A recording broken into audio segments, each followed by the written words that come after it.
Hello, everybody. Welcome back to the Meet the Candidate series. My name is Jimmy, and I am your host. And our next candidate running for Cambridge City Council, ladies and gentlemen, please welcome to the show Mr. Joe McGuirk.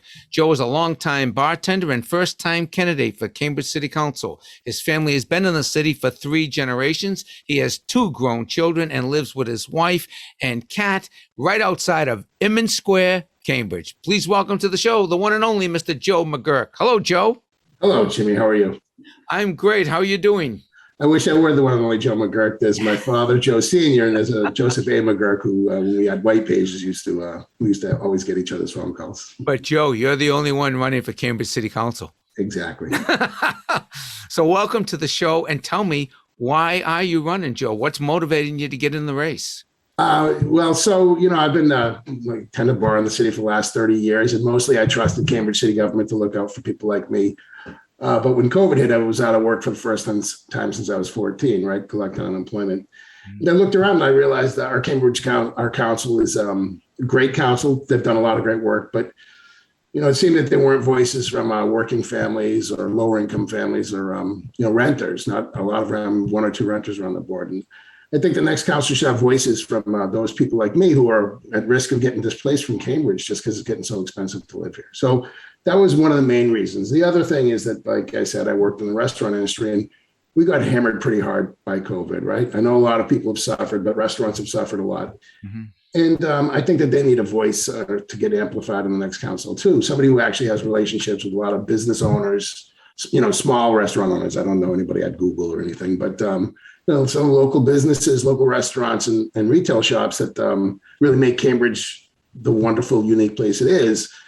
My relationships with them over the last 30 or 40 years, I think I can amplify their voices too. So those are 2 of the big reasons why I'm running. Right. Were you pleased or pleasantly surprised at the outdoor dining? Oh, yeah. The innovation that came out of the council? I think that was driven primarily by the council and with the restaurant industry. 100%. Yeah, they did a lot of great work. And those patios allowed us to get back open and try to do the best we could. Of course, a few places did better than they had before, but for the most places, that was just enough to be able to survive. All these restaurants, even though it seems like we're getting past COVID, all these restaurants are still very fragile position, and they need our help in the next couple of years just to get back on their feet. We suspect it might take 5 years for the restaurant industry to really recover completely from COVID. So, Would you be in favor of keeping the outdoor dining option? 100%. I think that the city feels that way too. Anecdotally, just by working in it, right? I still work in restaurants, and just talking to the guests and talking to my neighbors, like this is a very, very loved new aspect of the city. I live in Inman, right outside of Inman, and you can walk down Cambridge Street between Springfield and Oak, and it's all outdoor dining, and they're busy, and people are saying hello to each other, and it's been great. People really do love it. I know it's happening outside of Harvard Square too. They've had a lot of success in Somerville and Davis. So I think we should make efforts going forward to try to keep that alive, Right. In terms of the transportation issue, it's huge. It's obviously a statewide issue and national issue, really. But here in Cambridge, you've got it's like you do one thing and then something else is, it affects another area. So we got the outdoor dining, we got the bike paths, and now we got the parking spaces significantly reduced. What do you think? Can we coexist in harmony with the bikes and the outdoor dining and the parking situation and the cars? What do you think we should be doing in terms of that? Well, I think it's an excellent question right now. People are in this has become a very passionate, high temperature issue in the city. But I think that, of course, we can coexist. We got 2 of the greatest universities in the world here and a bunch of very big brains. I know I've been there bartending for 30 years. I think we should be able to come up with some solutions, right? I think that, one thing, though, is we have to figure it out before we start putting in things that will take everything away. Maybe we should talk to the different stakeholders. For small businesses, this outdoor dining, if we take those away to put in bike lanes, we're hurting a business that's already pretty hurt.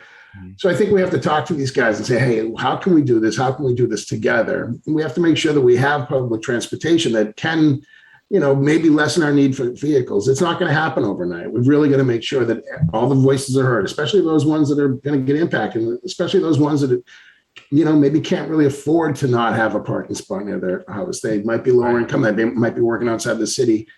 Well, taking away their parking spot isn't really going to help them. And then we're going to end up displacing more lower income working families, which I think is just something Cambridge wants to avoid, Right. The whole issue with transportation, for example, if you are working in one of the restaurants, but you're not living here, you're coming in from wherever you're coming in from, Woburn, Malden, Melrose, wherever you're coming in from, Chelsea, Charlestown, wherever. If the public transportation isn't getting you there, you got to either be on a bike or you got to be driving. And, it doesn't have to be, just like you said, it's very passionate. It seems to me it doesn't have to be in separate camps that are, not respecting one another. I agree. I think we sit down and we talk about it. We can be passionate about things without turning the people who disagree with us into our enemies, right? We have to just be passionate, but be empathetic, understand what other people's needs are. Safety is, of course, primary concern. I would never want anybody to be unsafe. We have to make sure our roads are safe. But convenience is another issue. And we have to make sure that we're being considerate of other people when we decide, hey, I'd like to have a bike path that's right down this main street because all the shops are here. Well, maybe there's an option to move it to a street that's parallel that might not have the same impact. Maybe you'll have to walk a block or two. Just like maybe drivers will have to walk a block or two. If we're empathetic, I think that we can get there. We just have to be, considerate. Right. The other thing is, you said you had children. You have 2 grown children. Were they in the Cambridge public schools? They weren't. So I was a teenage dad, and my kids, we split up pretty early, and my kids grew up in Concord, Mass. And they went through the Concord public school system. But they always looked at Cambridge as their second home. Right. And it's very funny because back then, Concord was the wealthy town where they got one aspect of their life, and they come to their dad's house, and there was more of a working class city where they got another one. Well, guess what? It's cheaper to rent in Concord, Massachusetts than it is in Cambridge, Massachusetts right now. Right. The reason I ask is, do you have any, in terms of your priorities, you got housing, you got the small businesses. What about the schools? What about, the education, obviously? Are there some other issues that you're passionate about? For sure. I mean, because I'm the child of a Teamster, I have a strong belief in our labor, supporting labor movement, supporting workers. And one of the things I'd like to see in Cambridge is maybe creating paths to success for kids who might not have the desire or the means to go to a 4-year college. So strengthening our vocational and technical aspects and trying to get these kids on paths to get good paying jobs locally. We're about to have a bunch of infrastructure work done here, right? We're getting $88 million from ARPA. Those jobs, when we do that work, they should go to local folks, maybe young people who are not looking to go to college. We can train them. And I think that it has to start in the schools. The other thing, we're running out of time, is that we got to figure out digital equity.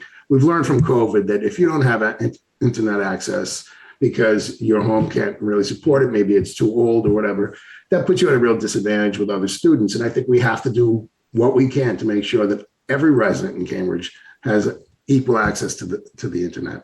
And everybody in the city agrees with it. We're going to punch it through. And that's one of the things I totally want to do in the next 2 years. Right. I was talking to another candidate earlier, and we were talking about that very issue about not everybody wants to go to school and how many great jobs there are for electricians and plumbers and 100% air conditioning and heating, and trying to get these people during the pandemic was really tough. But that's a perfect example of thinking a little bit outside the box in terms of where we're at as a society.